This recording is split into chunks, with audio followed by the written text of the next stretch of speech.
السلام عليكم، ازيكم يا حلوين؟ عاملين ايه؟ يا رب تكونوا بخير. وصفتنا النهارده بورسعيديه اصليه. هنعمل مع بعض طريقه البكلاويز البورسعيدي البلدي بطريقه سهله وبسيطه، وازاي نطلع منه احلى شوربه. حكايه شويه شوربه كده يا جماعه، مزاج عالي جدا.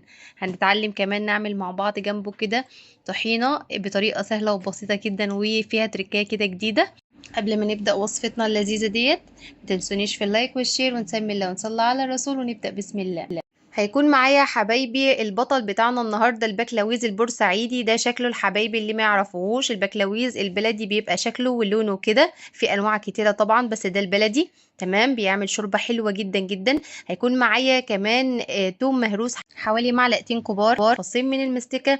معايا بهارات كزبره، ومعايا كمان جوز الطيب، ملح وفلفل اسود، ومعايا كمان جنزبيل وكمون. وهيبقى كل حاجه معلقه صغيره ما عدا الفلفل، نص معلقه